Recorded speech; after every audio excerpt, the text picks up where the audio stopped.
Hey, what's going on, everybody? It's the main man, DG the Great, back again with another show on the channel. This week, I'm coming to you with my Week 6 pick of the weeks and my upset. I might have 2 upsets of the week. I'll let you know how I'm feeling by the end of the video. So, yeah, man, this week we got a lot of good games this week. I know for a fact, if I looked at it correctly, we have 16 ranked versus unranked teams. So y'all know what that means. It's going to be a couple of upsets this week, for sure. We definitely going to have a couple of upsets this week. Who it will be, though, that remains to be seen. But yeah, I'm picking out of all those games. I got 6 games that piqued my interest. Like I said, it's just the 6 games that I think going to be good. Like I said, it's 16 games. It's got an unranked versus ranked opponent. But I think the 6 that I picked out going to be some pretty dope games. And I picked a few from each slot, from the 12 o'clock slot, the 3:30 slot, 7:30 slot, and the 10:30 slot. So without further ado, game 1. The first one that we going to talk about tonight is Missouri going out there to College Station at 12 o'clock, high noon. Yeah, Missouri coming to this game ranked number 9. A&M coming in at number 25. Yeah, man, I got a bad feeling about this game with Missouri. Missouri done had a couple of ball games that they done played some lower tier teams. They was in a dogfight. They played Boston College a few weeks ago, beat them by 6. Then they played Vanderbilt 2 weeks ago, and Vanderbilt like they got them. That game had to go into overtime. And, Vandy missed the kick. And, Missouri was able to get out of that game with a win. But, yeah, that game went down to the wire. And, old Vanderbilt, man, they giving people a run for their money this year. Yeah, man, they giving people a run for their money. Teams that, like the big dog, like they playing them hard. Even though I know they lost to Georgia State earlier this year. But, yeah, Vanderbilt been playing hard. They've been playing some good ball, man, against these big dogs. These top-tier teams, they make them sweat. So, I'm back to the game at hand. Yeah, you got number 9 Missouri visiting the old Aggies. High noon. Over 100,000 fans screaming to the top of their lungs. The 12th man going to be rocking for sure. Now, can Missouri get out of there with a win? I don't know. Man. I'm still on the fence about this one. Yeah, this game is, it's definitely a trap game for Missouri, for sure. It's definitely a trap game.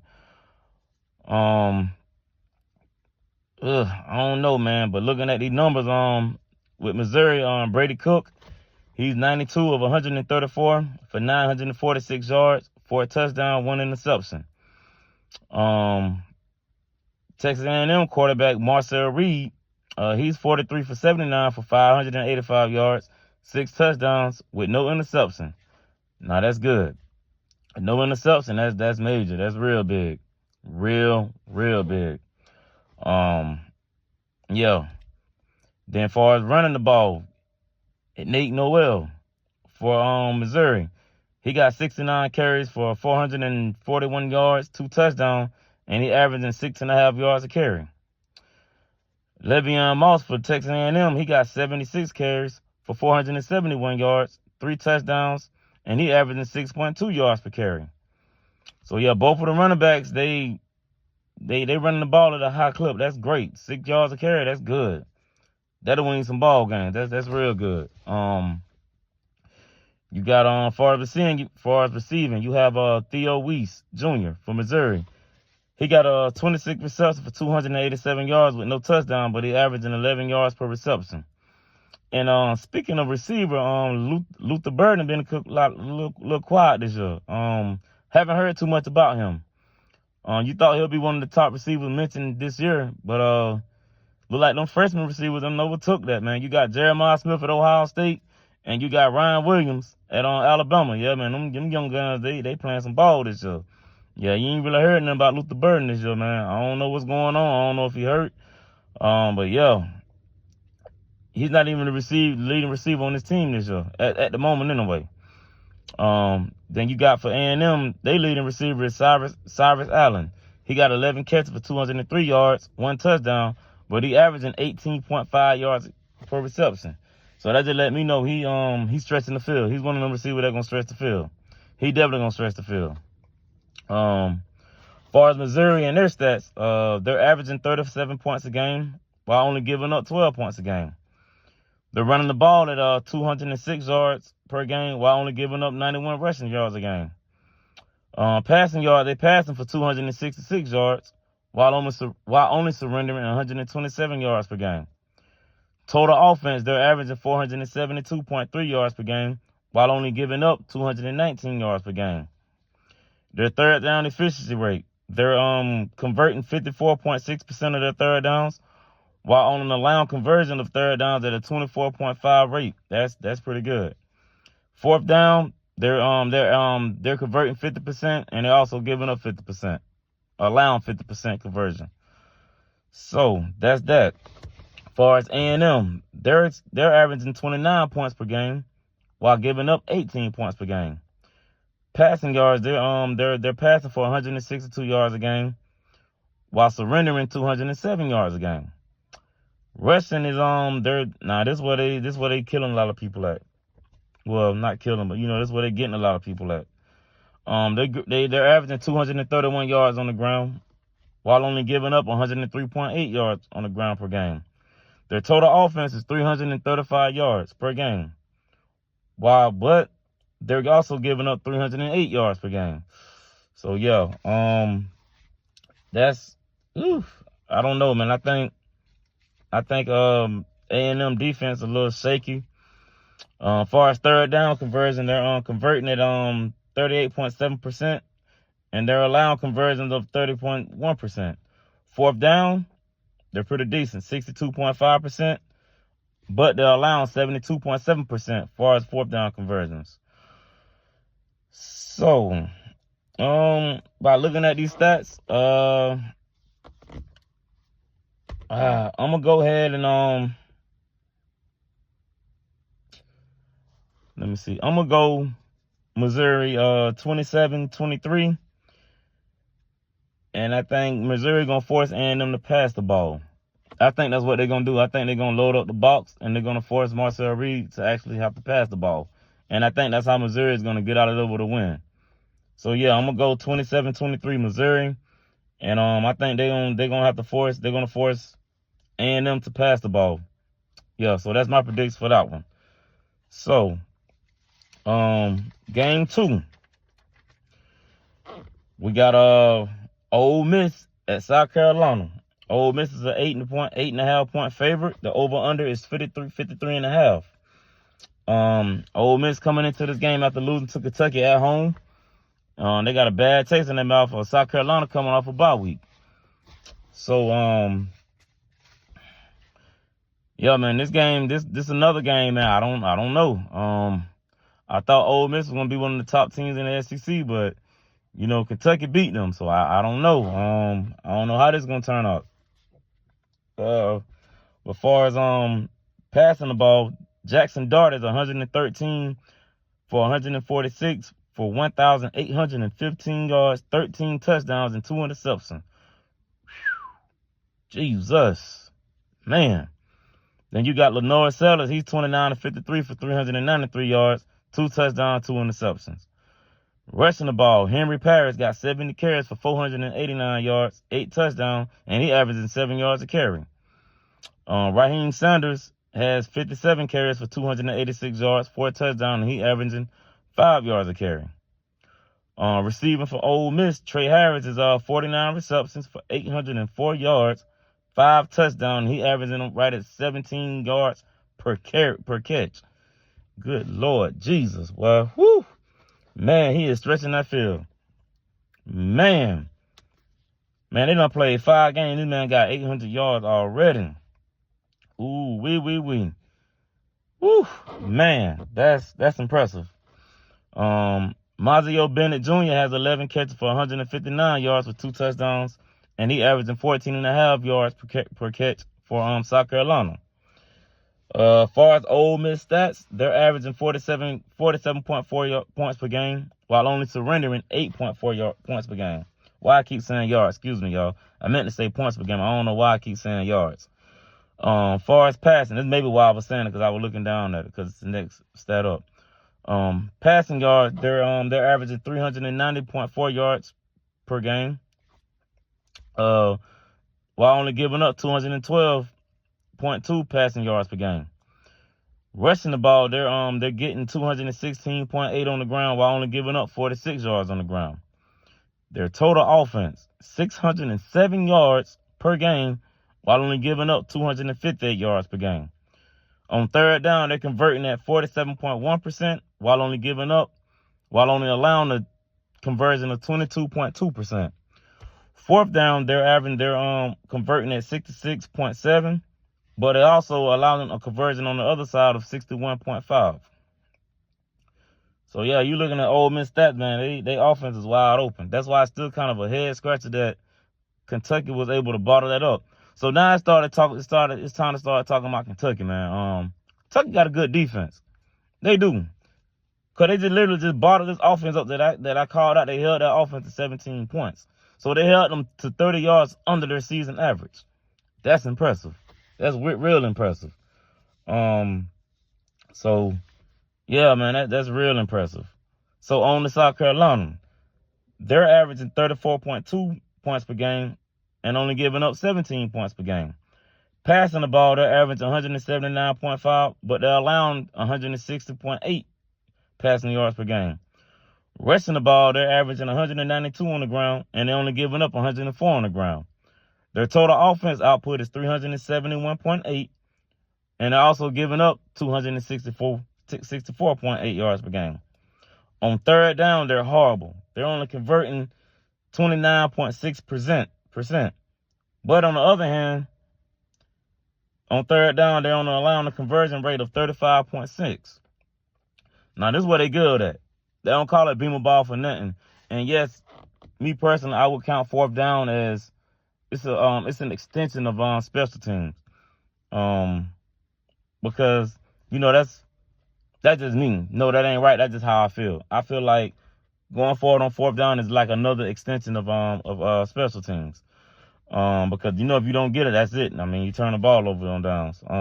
But yeah, they're allowing they're converting at a 75% rate, and they're only giving up 25% of conversion on the other side. So yeah, looking at these numbers, I think it's gonna be a close game at first. They're at home. Sandstorm gonna be rocking up there in old Columbia, South Carolina. You're gonna have that rooster noise going crazy. And, it's gonna be white towels everywhere flying around. But I think old Lane Kiffin, them boys got a bad taste in their mouth from that loss to Kentucky. And I'm gonna go with a final score of 31 Ole Miss, South Carolina 17. That's my prediction for that game. Yeah, it's going to be closer for it, but I think Ole Miss going to pull away at the end. And also, they're going to cover their spread. But they're going to miss the over-under. I think it's going to be one of them type of games. So I'm going to go 31-17 on that one. All right, my next game up. We got Alabama Crimson Tide. Got to go to Nashville to pay Vanderbilt a visit. They're favored by 23 points. The over-under is 55.5. Alabama coming into this game after routing my Bulldogs in the first half to go ahead and cruise to a victory of 41-34. Jalen Monroe had almost 500 yards of offense by itself. The phenom wide receiver they have over there, Ryan Williams, had 6 catches for 177 yards. So yeah, they did their thing. Alabama now is the number 1 ranked team in the country. Now let's see, are they gonna have an emotional letdown against Vanderbilt? Me personally, do I think so? No. But also I think Vanderbilt gonna play them hard. With that being said, as far as the passing yards, Jalen Monroe is 62 of 85 for 964 yards. He got 10 touchdowns on 1 interception. Diego Pavia, he has 54. He's 54 out of 85 for 721 yards, 6 touchdowns with no picks. Far as rushing. Now, I want to say this is probably the only game that's going to be on tomorrow where you got your quarterback. He's also the leading rusher for your team. And that's the case with Alabama and Vanderbilt. Jalen Monroe he has 52 carries for 273 yards, 8 touchdowns. Diego Pavia has 71 carries for 279 yards with 2 touchdowns. So yeah, it look like Mr. Pavia, little old Mr. Diego, can move around a little bit. He can get some things going. So that might be another key to the game. We'll see. You know what I'm saying? He's not a statue, but he actually mobile. Looking at his numbers. As far as receiving, we all know who the leading receiver for Alabama, Ryan Williams. He got 16 catches for 462 yards with 5 touchdowns. For Vanderbilt, Eli Towers he got 19 grabs for 220 yards and 1 touchdown. As far as Alabama stats, they're averaging 47 points per game while only giving up 15. They're passing the ball they're averaging 265 yards but they're giving up 196 yards in the air, through the air. Rushing the ball, they're averaging 221.8 on the ground while only allowing 119.3 on the ground. Their total offensive output is 486.8 yards per game, and they're allowing 315.8 yards per game. On third down, they're converting at a rate of 47.1%, while only allowing 16.9%.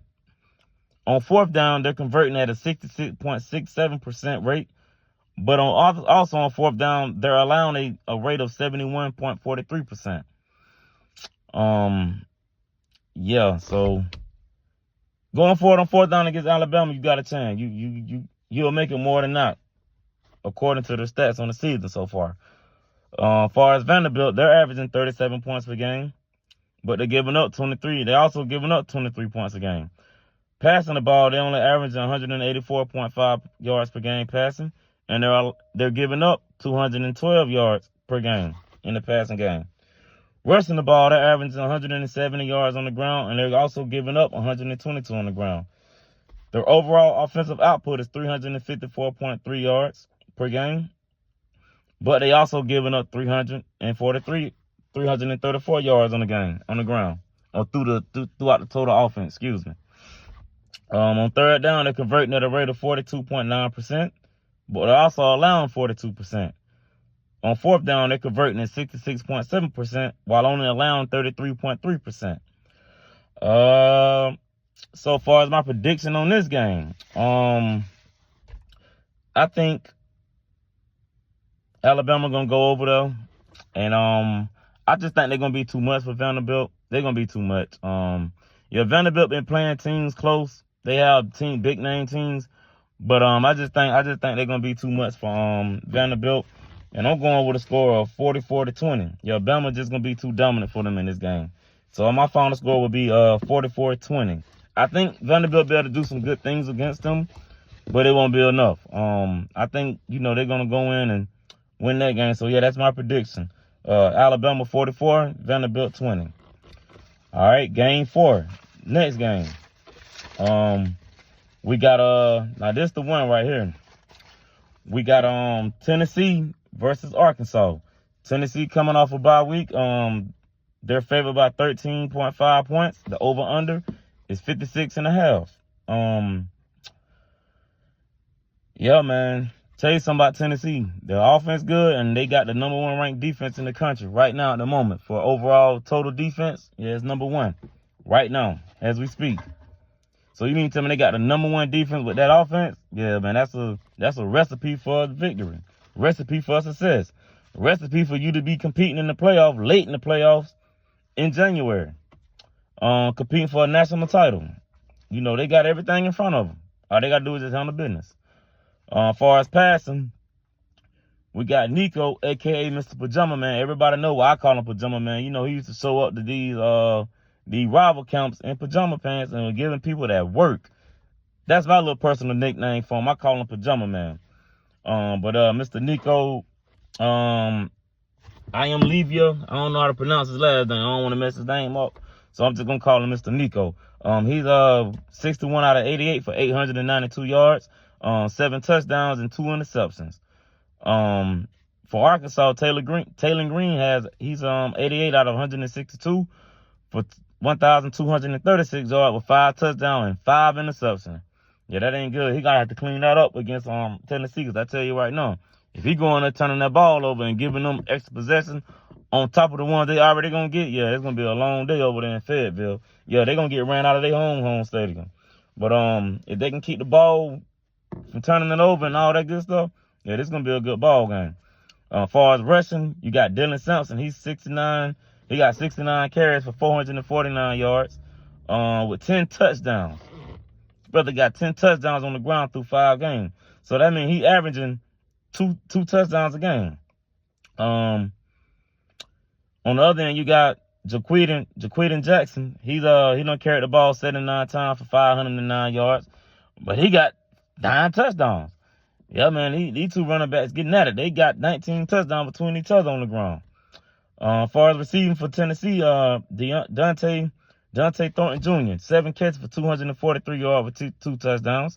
Andrew Armstrong for Arkansas, 29 receptions, 420 yards with no touchdowns. As far as Tennessee stats, now this is where this thing get juicing. This is where it get real juicing. You got they averaging 54 points per game while only allowing 7. I don't want to hear nothing about who they done played. You play who in front of you. That's the part of the game. It can't help about who on their schedule. I get tired of people saying, "Oh, they ain't playing nobody." Listen, the college level with this NIL and all this other stuff, yeah, this stuff's shaking out to be kind of evening the playing field a little bit. So I ain't trying to hear nothing about, oh, they ain't playing nobody. They're only giving up 7 points per game, no matter who get in front of them. Passing the ball, they're on 275.7 while only allowing 125. But, you know, it's a rumor out there saying, you know, their secondary ain't all up to standard. Say that's the weakest part of their defense. By these numbers, I can't tell. Yeah, they only giving up 125.2 passing yards per game. As far as rushing the ball, they're rushing at a rate of 290 rushing yards per game while only allowing 50.8. Man, these folk dangerous, man. Woo, they dangerous. Their total offense is on 565.8 while only allowing 176 yards per game. On third down, they're converting at 49.2% while only allowing a rate of 16.9. On fourth down, they even phenomenal. They might be one of the best in the country. They're converting at a rate of 83.3% while only allowing 20%. Woo! Yeah, ain't no Tennessee would like this by digging into their stats. Man, Tennessee like that. They really like that. It's gonna be a good ball game here, man. Now, as far as Arkansas, points per game, they averaging 27.3, but they're allowing 25. So yeah, they've been in some close ball games this year. Passing the ball, they're passing the ball at 251 passing yards per game, but once again, they're allowing 252 yards per game. Rushing the ball, they're averaging 195 on the ground, but they are allowing also 114 on the ground. Their total offensive output is 447 yards per game, while allowing 367 yards per game. On third down, they're converting at a rate of 49.2%, while allowing a rate of 34.5%. Fourth down, they're converting at 50%, but they're getting dominated on fourth down as well. They're allowing a rate of 62.5%.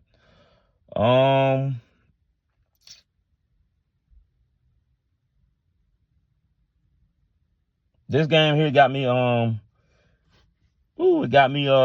thinking, man.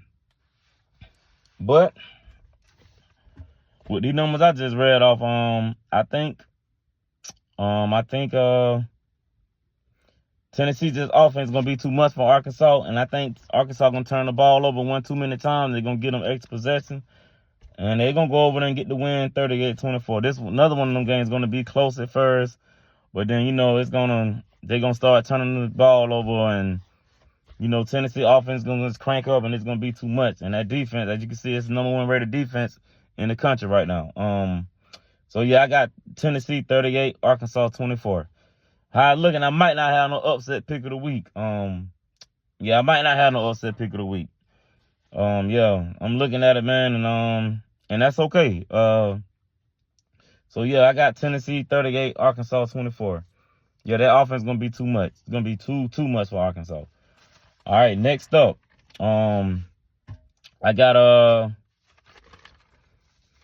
we got Florida. We got UCF at Florida. UCF coming into this game, they're favored by 2.5. The over/under is 61.5. This is a 7:45 p.m. kickoff game. UCF coming off a loss last week to Colorado, and it's gonna leave a bad taste in their mouth because at the end of the day, they had the offensive yardage to do. They were producing yards. The offense was moving, but they also had 4 touchdowns. They had hold on, y'all. But they also had 4 turnovers. And that's what killed them. Like, that's what did it to them. Yeah, they had 4 turnovers. And, yeah, man, that was the deciding factor in the game. They're going to lose that game 48-21. So I think they're going to have a bad taste in their mouth as well. So they finna come on up to Gainesville. They got to play them Gators, man. The Gators coming off a bye week. Before they went on the bye week, they dismantled Mississippi State. Not really dismantled. I mean, the score was 45-28. But, you know, they did what they're supposed to do against a team that they're more talented than. You know, it is what it is. So I got to love with this game here, because it's actually my favorite game of the week. This game here is going to have me kind of intrigued outside of my game. Us playing Auburn. Georgia playing Auburn, but this game piqued my interest. Facts and notes. Florida had won the previous 2 meetings in the Swamp. The last 2 times these teams have played over in the Swamp, Florida came out on top. KJ Jefferson had the chance to beat the Gators in the Swamp in consecutive seasons. He played for Arkansas last year, and, that was a good game. It came down to the wire, and I think they beat them by a score of 36-33, something like that. As far as passing, KJ Jefferson is 52 of 86, 847 yards with 7 touchdowns and 3 touchdowns. He also got 49 carries for 211 yards and 2 touchdowns.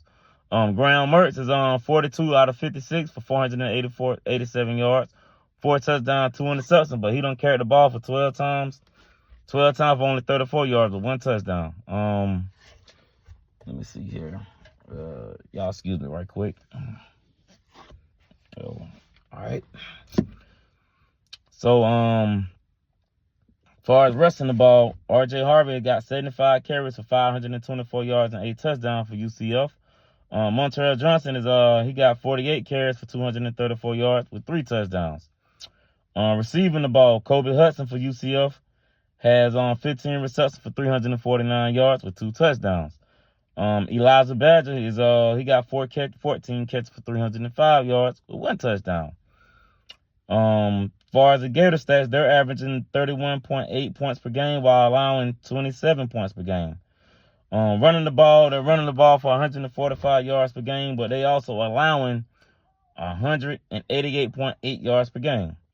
On third down, they're converting at 36.8% while allowing 46.5%. Fourth down is they're giving up. They're converting for 42.8%, but they're allowing 80% conversion rate, and they also got a turnover ratio of -4. Woo, that ain't good. That ain't good, Gators. That ain't good. UCF on the other hand, they're averaging 39 points per game, only allowing 24.7. Passing the ball is 217.3 yards per game. But they're they're allowing 251 yards a game. So rushing the ball, they're getting 326 on the ground and only allowing 80 on the ground per game. Third down, they're converting at a 50% rate while allowing 41.5% rate. Their total offense output is 543.3 per game as far as yards, and they're allowing 331 yards per game. So one or two things is gonna happen. Florida gonna tighten up on defense. Their front seven gonna lock in, force KJ Jefferson to pass.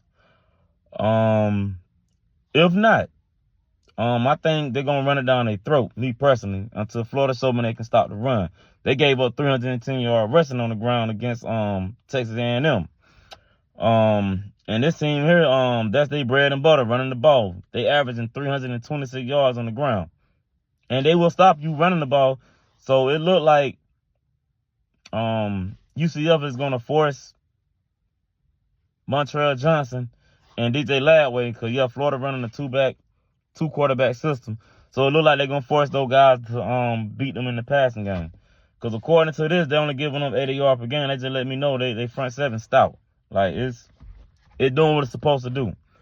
And I'm going to go with a score of, I think UCF going to go on up there in Gainesville. I think they're going to get the victory by a score of 38-20. Yeah, I think UCF run game going to be too much for Florida. They've been having a hard time stop the run for it's been about 3-4 years now. Florida struggle to stop the run. Like, they can't stop the run. So I think that's where they're going to get beat at. That's my prediction for that game. UCF 38, Florida 20.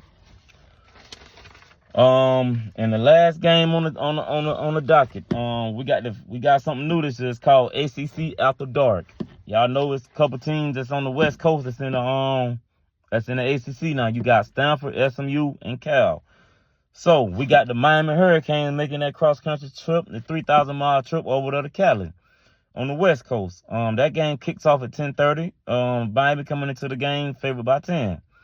They 5-0, but Cal on the other hand, they 3-1. They only lost came to the Seminoles. How that happened, I don't know.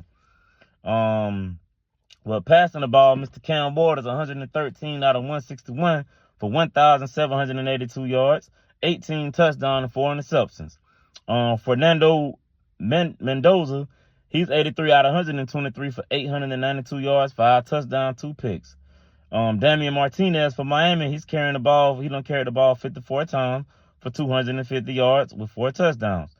Javion Thomas, 38 carries for 267 yards, 1 touchdown. So yeah, we got a little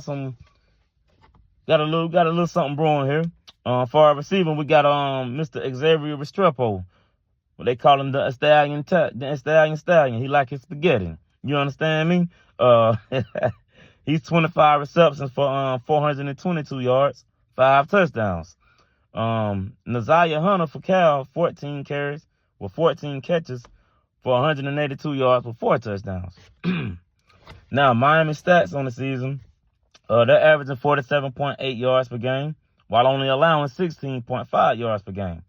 Passing the ball is 409.8 passing yards per game, while only giving up 180 yards passing yards per game. Resting the ball, they're getting 185 on the ground, only allowing 103 yards on the ground. Total offense output, 594.8 yards per game. They're only allowing 283.8 yards per game. On third down, they're converting at 64.4%, while allowing a rate of 34.6% on third down. Fourth down, they batting 100. They're 100. They haven't missed. And on the other end, when they on defense facing the fourth down, they only allowing a conversion rate of 40%. All right, California Bears, they're averaging 20 points per game, and giving up 12 points per game. Passing the ball is 244.7, while giving up 169 through the air. Resting the ball, they're getting 160 on the ground, and they giving up 112.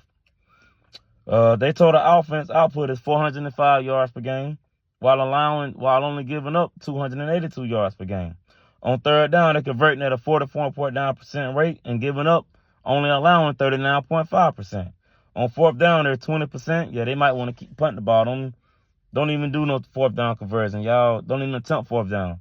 Yeah, y'all at 20%. Yeah, that'll be a bad idea against this front seven or against this defense of Miami. And they're allowing a 42.8 rate on fourth down. My prediction for this game, I think it's gonna be a damn blowout. I think Miami gonna make that trip over there. It might start be a little shaky at first, because of the time delay and all that.